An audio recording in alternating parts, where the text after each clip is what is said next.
A typical theme in variations often makes use of ornamentation as a way of varying a simple theme. As the variations unfold, the ornamentation becomes more and more intricate. But in this movement, Mozart is much more free in his variations. The first variation is an ornamentation of the theme, but after each variation becomes more of a freer development of thematic motives, an exploration of counterpoint, and a journey of emotions. At certain points, the original theme is no longer recognizable, but there is always some form of cohesion between the variations. This is not a simple exercise in varying a theme, but a veritable tour de force of emotion that demonstrates Mozart's meticulous craftsmanship and limitless creativity. The movement begins with a theme that presents a long melody in the first violin.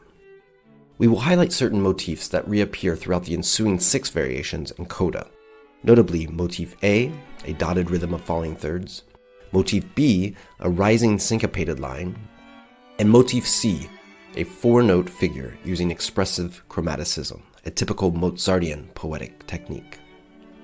There are also several other expressive techniques that we'll point out, such as sforzandi on the weak beat, creating surprise and instability, modulation to the minor mode, adding a darker, more pensive mood, and syncopation, creating metric instability.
After a theme of a gentle and introverted nature, in the first variation, Mozart ornaments the line of the theme in a fluid and more extroverted way.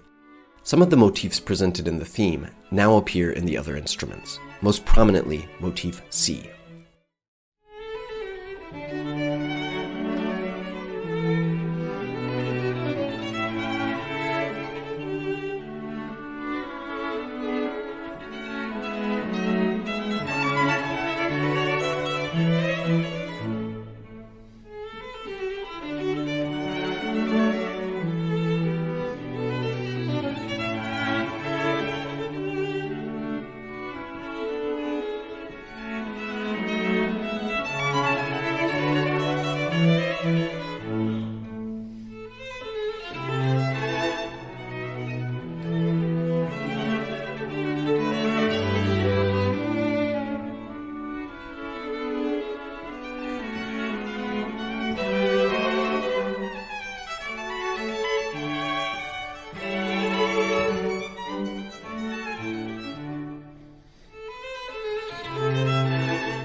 The second variation has the second violin providing a driving rhythmic motor that takes over the moving notes of the preceding variation.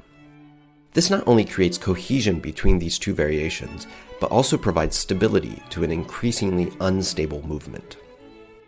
Whilst the basic line of the theme remains, this variation strangely does not use any of the previous motifs in any obvious way, save for Motif B. Motif A, the dotted rhythm that opens the movement, is only present in that the rhythm appears throughout the variation, but not in its original context. To the listener, we subconsciously hear the link between these elements, but it's so liberally used that the music sounds fresh and new. Of special note, in the second bar of the variation, the first violin introduces a seemingly innocent triplet motif, which provokes a conversational response in the cello. This will be highlighted in the video. This seemingly minute cello figure will come back near the end of the movement in a significant and surprising way.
After the rousing second variation with its incessant motor, the third variation proposes a completely different profile of the theme.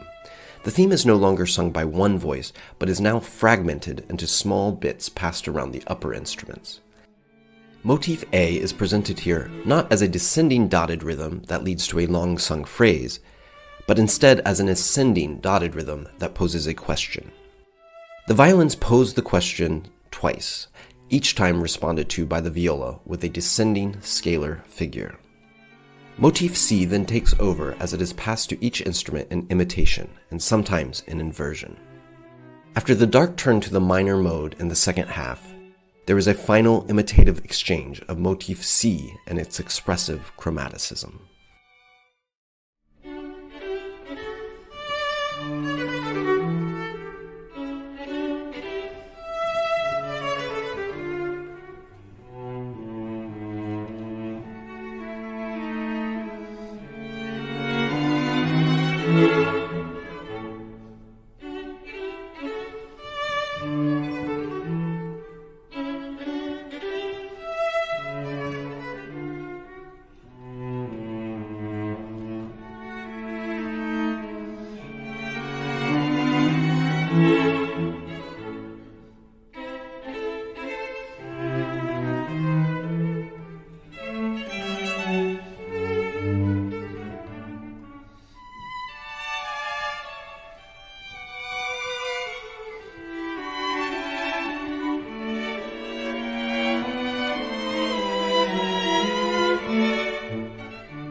We now turn from D major to Mozart's tragic key of D minor. The theme is not easily perceptible in this variation, although we hear the contour of the original. The triplet motif, barely noticeable from variation 2, now pervades the fabric of this variation. It is heard incessantly as it is passed between the instruments in a troubling and anxious way. Both halves of this variation also end with a dramatic shriek in the violins, a reference to the forte pianos we heard in the original theme.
After the drama of the previous variation, the fifth returns us to D major and provides relief.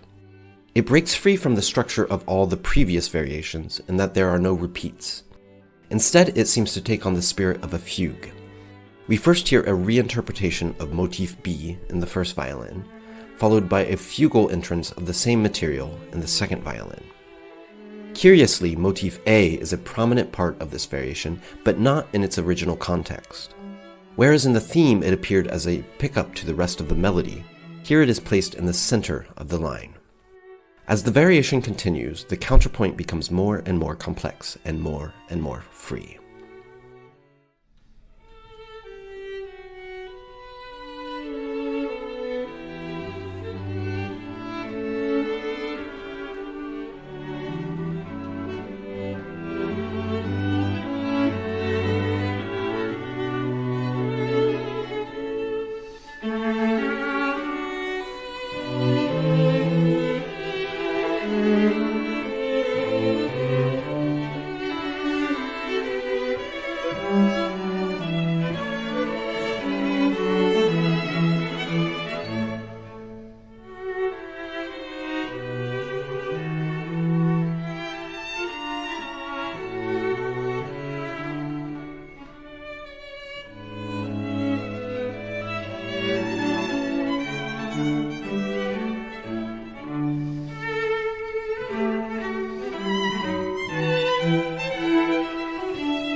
In a shocking move, the sixth variation deviates from any previous iteration by the presence of a rhythmic motif in the cello.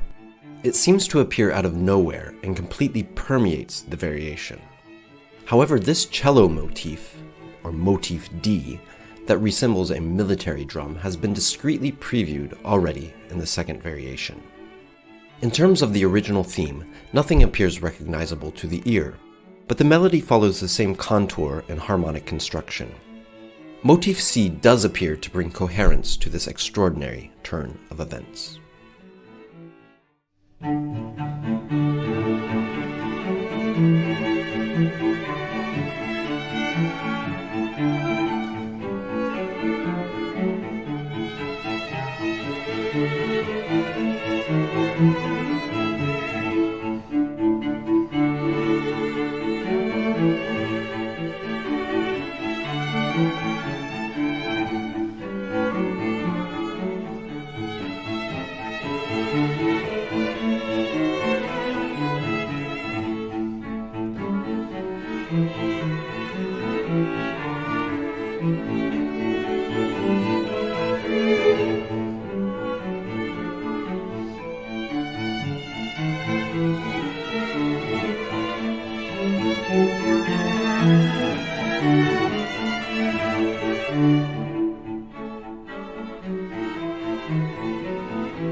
After this remarkable variation, a long coda begins with the passing of motif D through the other instruments.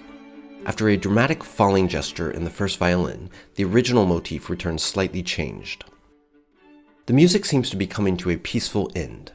Imitative counterpoint of motif C and A reappears, and then suddenly the cello erupts with the percussive motif D one last time.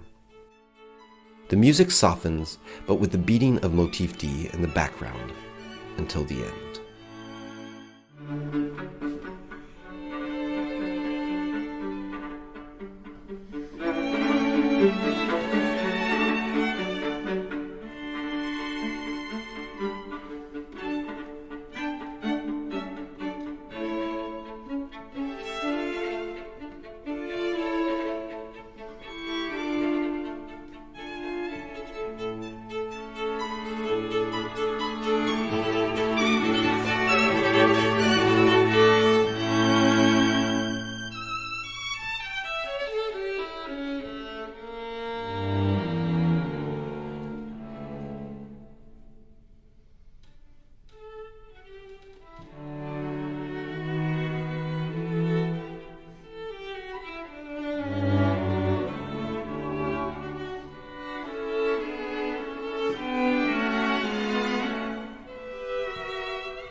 This incredibly free and innovative set of variations is a testament to Mozart's formidable genius, creative spirit, and undeniable craftsmanship. Not only is it the heart of this quartet, but one of the finest movements Mozart has ever written for the genre.